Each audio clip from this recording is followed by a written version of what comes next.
Hello दोस्तों, आप सभी का मेरे YouTube चैनल पर स्वागत है। आज मैं आप लोगों को बृहस्पतिवार व्रत की कथा सुनाऊंगी। इसे ध्यान से सुनिएगा। प्राचीन समय की बात है। भारत में एक राजा राज्य करता था। वो बड़ा प्रतापी तथा दानी था। वह नित्य प्रति मंदिर में भगवत दर्शन करने जाता था। वह ब्राह्मण और गुरु की सेवा किया करता था। उसके द्वार से कोई भी याचक निराश होकर नहीं लौटता था। वह प्रत्येक गुरुवार को व्रत रखता एवं पूजन करता था। वह हर दिन गरीबों की सहायता करता था, परंतु यह सब बातें उसकी रानी को अच्छा नहीं लगता। वह न तो व्रत करती और न किसी को एक भी पैसा दान में देती। वह राजा से भी ऐसा करने को मना किया करती। एक समय की बात है कि राजा शिकार खेलने वन को चले गए। घर पर रानी और दासी थीं। उस समय गुरु बृहस्पति साधु का रूप धारण कर राजा के दरवाजे पर भिक्षा मांगने आए। साधु ने रानी से भिक्षा मांगी तो वह कहने लगी, हे साधु महाराज, मैं इस दान और पुण्य से तंग आ गई हूँ। इस कार्य के लिए तो मेरे पति देव ही बहुत हैं। अब आप ऐसी कृपा करें कि मेरा सारा धन नष्ट हो जाए तथा मैं आराम से रह सकूं। साधु रूपी बृहस्पति देव ने कहा, हे देवी, तुम बड़ी विचित्र हो। संतान और धन से कोई दुखी होता है? इसको सभी चाहते हैं।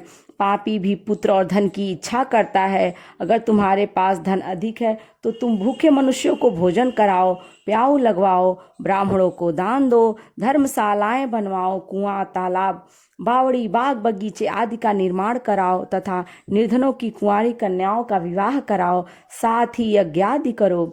इस प्रकार के कर्मों से आपके कुल का और आपका भी नाम परलोक में सार्थक होगा एवं तुम्हें भी स्वर्ग की प्राप्ति होगी।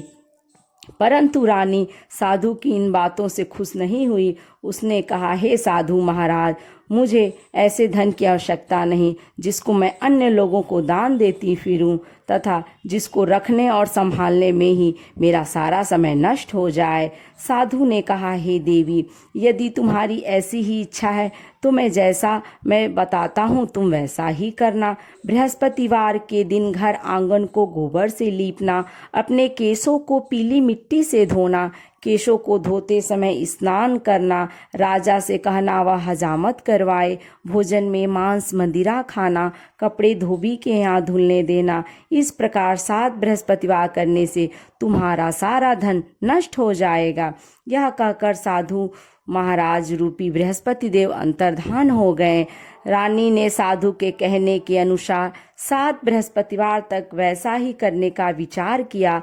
साधु के बताए अनुसार कार्य करते हुए केवल 3 बृहस्पतिवार ही बीते थे कि उसकी समस्त धन संपत्ति नष्ट हो गई। भोजन के लिए दोनों समय परिवार तरसने लगा तथा सांसारिक भोगों से दुखी रहने लगा। तब राजा रानी से कहने लगा कि हे रानी, तुम यहाँ पर रहो, मैं दूसरे देश को जाता हूँ, क्योंकि यहाँ पर मुझे सभी मनुष्य जानते हैं, इसलिए मैं यहाँ पर कोई काम नहीं कर सकता। मैं अब परदेश जा रहा हूँ, वहाँ कोई काम धंधा करूँगा, शायद हमारे भाग्य बदल जाएं। ऐसा कहकर राजा परदेश चला गया।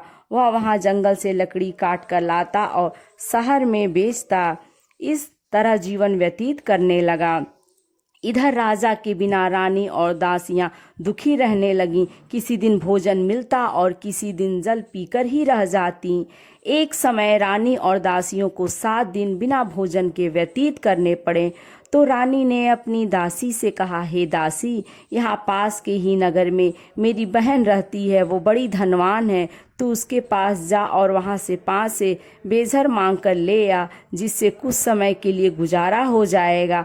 दासी रानी के बहन के पास गई। रानी की बहन उस समय पूजा पर कर रही थी। बृहस्पतिवार का दिन था।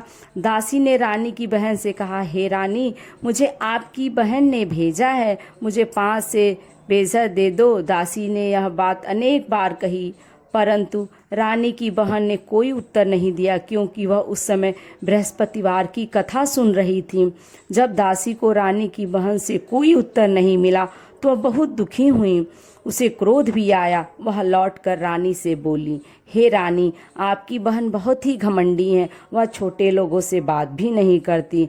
मैंने उससे कहा तो उसने कोई उत्तर नहीं दिया। मैं वापस चली आई। रानी बोली, हे दासी, इसमें उसका कोई दोष नहीं है। जब बुरे दिन आते हैं तब कोई सहारा नहीं देता। अच्छे बुरे का पता विपत्ति में ही लगता है। जो ईश्वर की इच्छा होगी वही होगा। यह सब हमारे भाग्य का दोष है। उधर रानी की बहन ने सोचा कि मेरी बहन की दासी आई थी, परंतु मैं उसे नहीं बोली, इसलिए वह बहुत दुखी हुई होगी।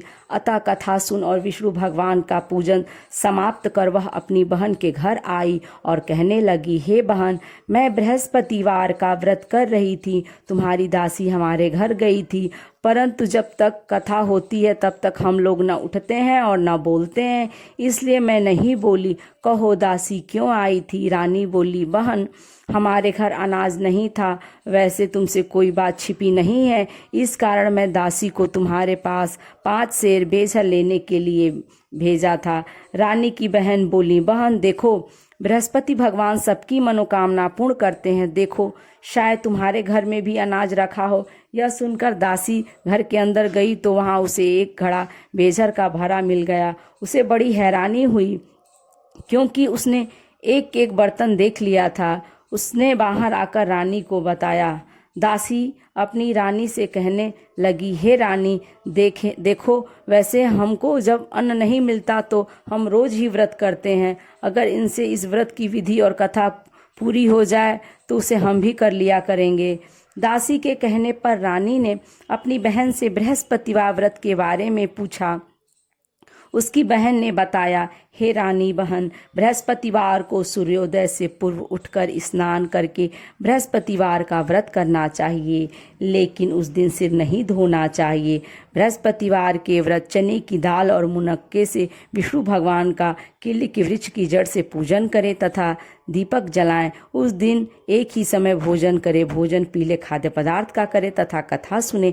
इस प्रकार करने से गुरु भगवान प्रसन्न होते हैं, अन्न पुत्र धन देते हैं। इस तरह व्रत और पूजन की विधि बताकर रानी की बहन अपने घर लौट गईं।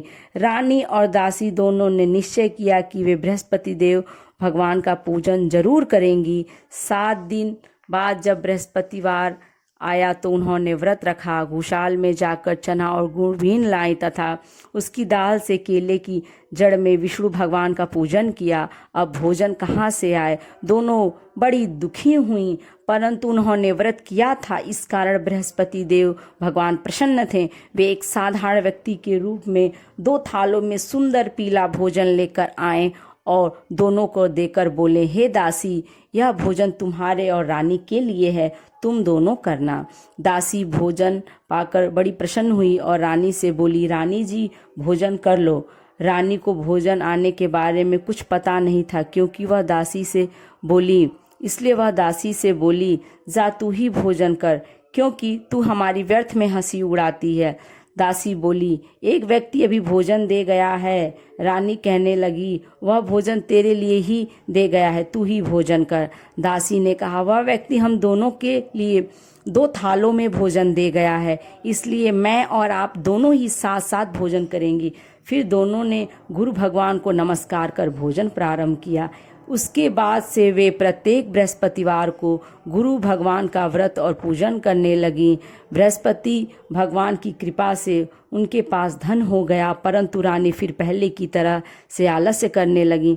तब दासी बोली, देखो रानी, तुम पहले भी इस तरह आलस्य करती थी, तुम्हें धन के रखने में कष्ट होता था, इस कारण सभी धन नष्ट हो गया। अब गुरु भगवान की कृपा से धन मिला है तो फिर उसे तुम्हें आलस्य हो रहा है। बड़ी मुसीबतों के बाद हमने यह धन पाया है, इसलिए हमें दान पुण्य करना चाहिए।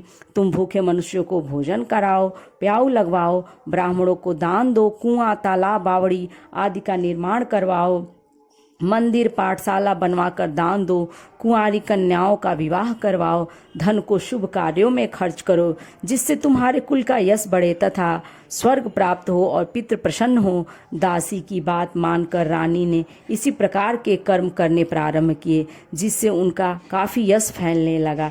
एक दिन रानी और दासी आपस में विचार करने लगे कि न जाने राजा किस दशा में होंगे, उनकी कोई खोज खबर नहीं है। गुरु भगवान से उन्होंने प्रार्थना की और भगवान ने रात्रि में राजा को स्वप्न में कहा, हे राजा उठ, तेरी रानी तुझको याद करती है, अब अपने देश को लौट जा। राजा प्रातःकाल उठकर जंगल से लकड़ियां काटकर लाने के लिए जंगल की ओर चल पड़ा। जंगल से गुजरते हुए वह सोचने लगा, रानी की गलती से कितने दुख भोगने पड़े। राजपाट छोड़कर उसे जंगल में आकर रहना पड़ा। जंगल से लकड़ियां काटकर उन्हें बेचकर गुजारा करना पड़ा। उसी समय उस जंगल में बृहस्पति देव एक साधु का रूप धारण कर आए और राजा के पास आकर बोले, हे लकड़हारे, तुम इस सुनसान जंगल में किस चिंता में बैठे हो, मुझे बतलाओ। यह सुन राजा के नेत्रों में जल भर आया और साधु की वंदना कर बोला, हे प्रभु, आप सब कुछ जानने वाले हैं। इतना कहकर राजा ने साधु को अपनी संपूर्ण कहानी सुना दी।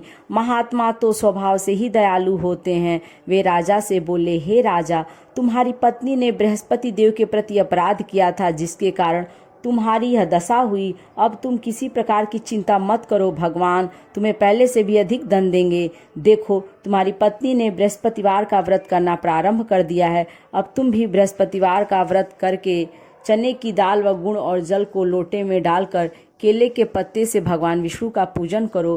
फिर कथा कहो या सुनो, भगवान तुम्हारी सब कामनाओं को पूर्ण करेंगे। साधु को प्रसन्न देखकर राजा बोला, हे प्रभु, मुझे लकड़ी बेचकर इतना पैसा नहीं बचता जिससे भोजन करने के उपरांत कुछ बचा सकूं।